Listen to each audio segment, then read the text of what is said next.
Assalamualaikum warahmatullahi wabarakatuh.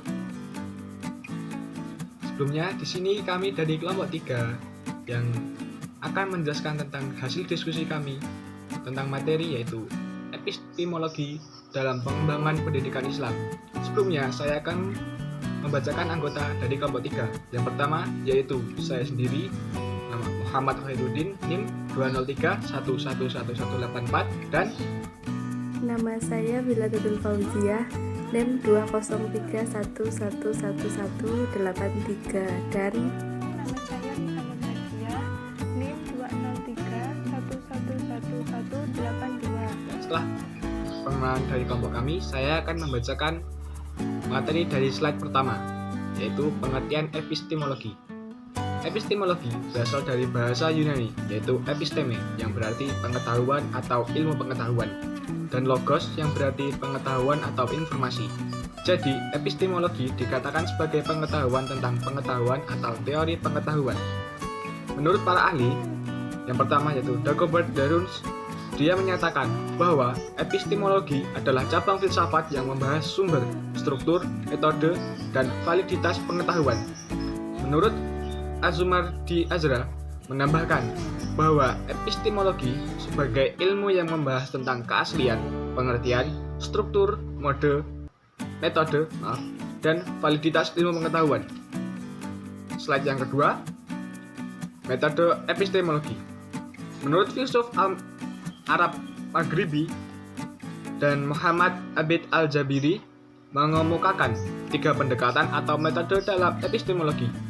Yang pertama, pendekatan Al-Bayani atau interpretasi terhadap teks wahyu. Yang kedua, pendekatan Al-Burhani atau pendekatan rasional dengan mempergunakan ilmu pengetahuan. Yang ketiga, metode Al-Irfani, yaitu metode yang berasal dari pengalaman hidup spiritual yang membentuk perilaku. Macam-macam epistemologi. Yang pertama, epistemologi metafis, yaitu epistemologi yang mendekati gejala pengetahuan dengan bertitik tolak dari pengandaian metafisika tertentu. Yang kedua, epistemologi skeptis. Dalam epistemologi ini, kita perlu membuktikan dulu apa yang dapat kita ketahui sebagai sungguhnya atau nyata atau benar-benar tak dapat diragukan lagi, dengan menganggap sebagai tidak nyata atau keliru segala sesuatu yang kebenarannya masih dapat diragukan.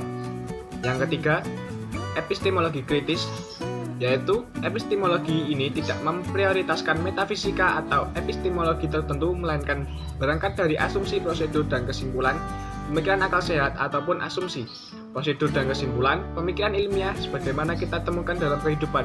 Lalu kita coba tanggapi secara kritis asumsi, prosedur, dan kesimpulan tersebut.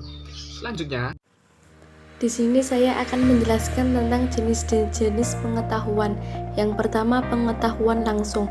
Pengetahuan langsung adalah pengetahuan yang hadir dalam jiwa tanpa melalui proses penafsiran dan pikiran. Yang kedua, pengetahuan tak langsung.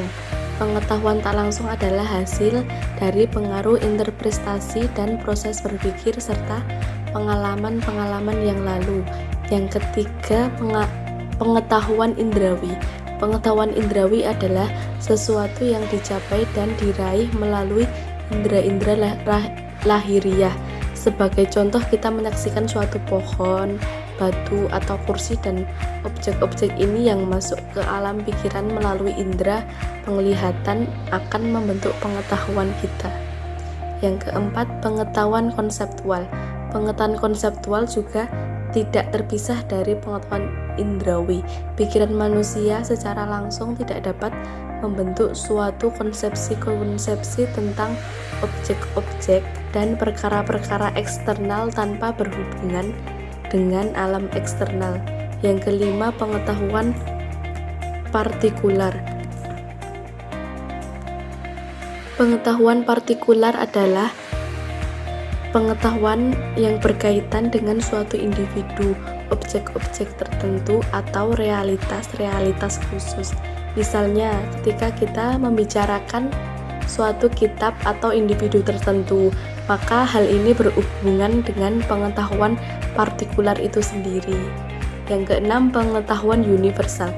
Pengetahuan universal adalah pengetahuan yang meliputi keseluruhan yang ada, seluruh hidup manusia, misalnya agama dan filsafat. Saya akan menjelaskan tentang pendekatan perolehan ilmu pengetahuan. Yang pertama, empirisme. Empirisme merupakan suatu cara pencarian ilmu pengetahuan melalui panca indera, karena indera tersebut yang menjadi instrumen untuk menghubungkan ke alam. Yang kedua, rasionalisme. Rasionalisme merupakan suatu cara untuk memperoleh ilmu pengetahuan dengan mengandalkan pikiran. Yang ketiga, aliran yang menggabungkan antara pendekatan empirisme dan rasionalisme. Aliran ini berkeyakinan bahwa cara untuk memperoleh ilmu pengetahuan itu melalui pengertian dan penginderaan. Yang keempat, intuisi. Intuisi dibagi menjadi dua. Yang pertama, intuisi alam pertama adalah yang dapat diobservasi dan dieksperimentasi oleh ilmu pengetahuan modern. Yang kedua, alam intuisi yang berkaitan dengan jiwa yang tidak mungkin ditundukkan dengan pengalaman atau analogi. Yang kelima, wahyu. Cara ini bersifat metafisik yang bercirikan transendental, supraindrawi, serta suprarasio. Yang keenam, ilham. Sejenis dengan wahyu, hanya saja wahyu khusus para nabi dan rasul, sedangkan ilham bagi kaum muslimin. Kedudukan ilmu pengetahuan dalam Islam. Ilmu menempati kedudukan yang sangat penting dalam ajaran Islam. Hal ini terlihat dari banyaknya ayat Al-Quran yang memandang orang berilmu dalam posisi yang tinggi dan mulia. Di samping hadis-hadis Nabi yang banyak memberi dorongan bagi umatnya untuk terus menuntut ilmu. Di dalam Al-Quran, kata ilmu dan kata-kata jadiannya digunakan lebih dari 780 kali. Ini bermakna bahwa ajaran Islam sebagaimana tercermin dalam Al-Quran sangat kental dengan nuansa-nuansa yang berkaitan dengan ilmu, sehingga menjadi ciri penting dari agama Islam, sebagaimana yang dikemukakan oleh Dr. Mahadi Wulshani sebagai berikut. Salah satu ciri yang membedakan Islam dengan yang lainnya adalah penekanannya terhadap masalah ilmu atau sains. Al-Quran dan Sunnah mengajak kaum muslim untuk mencari dan mendapatkan ilmu serta kearifan, dan menempatkan orang-orang yang berpengetahuan kepada derajat yang lebih tinggi. Adapun kedudukan ilmu pengetahuan dalam Islam, di antaranya adalah 1. Ilmu pengetahuan adalah alat untuk mencari kebenaran. 2. Ilmu pengetahuan sebagai prasyarat amal soleh. 3. Ilmu pengetahuan adalah instrumen untuk mengelola sumber-sumber alam guna mencapai ridha Allah. 4. Ilmu pengetahuan sebagai alat pengembang daya pikir. Implikasi ilmu pengetahuan dalam proses pendidikan Islam. Ilmu pengetahuan dan pendidikan Islam tidak dapat dipisahkan, karena perkembangan masyarakat Islam sangat ditentukan oleh kualitas dan kuantitas ilmu pengetahuan. Sains yang dikembangkan dalam pendidikan haruslah berorientasi pada nilai-nilai Islami.